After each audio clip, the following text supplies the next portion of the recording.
Et salut à tous! Alors dans cette vidéo, on va se demander comment déterminer un courant, en l'occurrence ici, le courant I. Alors pour ça, qu'est-ce qu'on a? On a la tension entre le point A et le point B qui vaut 10 volts, et on a également la tension du générateur, donc qui vaut 5 volts, et on a la valeur de la résistance. Alors, premièrement, qu'est-ce qu'on sait? On sait que la valeur de la tension entre deux points, c'est la somme des valeurs des tensions.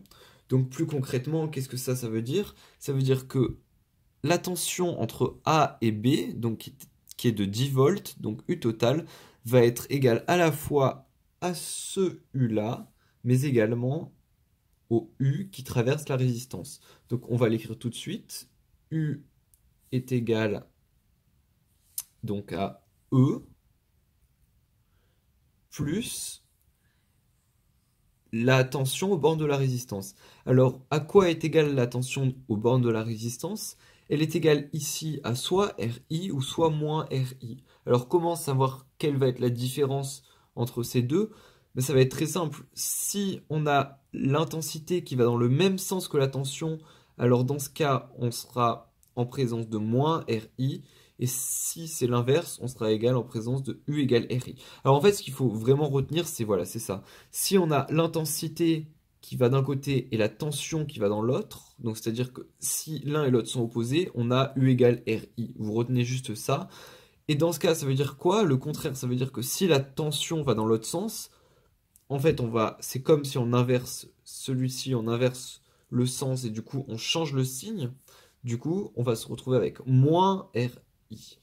Donc, de ce fait, on va pouvoir écrire que là, on a une tension de E qui parcourt le générateur, puisque forcément, il crée une tension, entre guillemets, de 5 volts.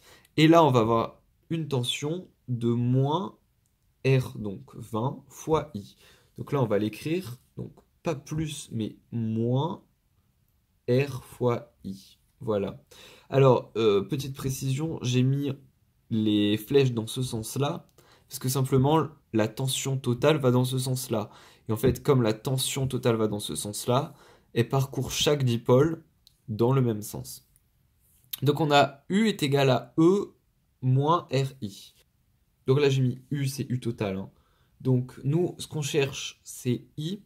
Alors on va simplement un peu tout passer de l'autre côté, on va résoudre ça pour pouvoir se retrouver avec quelque chose sous la forme I est égal à quelque chose. Donc pour commencer, on va passer le E de l'autre côté. De ce fait, on aura moins RI est égal à U total moins E. On va enlever le moins, on va mettre un plus, du coup là il y aura un moins, et du coup là il y aura un plus, on multiplie tout par moins 1, quoi. Et ensuite, on passe le R de l'autre côté, donc on va diviser par R, U total plus E, le tout divisé par R. Voilà. Donc on passe à l'application numérique. I va être égal à moins U total, donc à moins 10, plus E qui est égal à 5 volts, donc plus 5. Et on va diviser ça par R, donc par 20. Et là, donc moins 10 plus 5, on aura moins 5 sur 20. Et ça va être égal à moins 1 quart ampère ou à moins 0,25 ampère. Alors, en fait, qu'est-ce que ça signifie ça concrètement? Pourquoi on a un moins? Si on a un moins, ça veut dire que l'intensité va dans l'autre sens.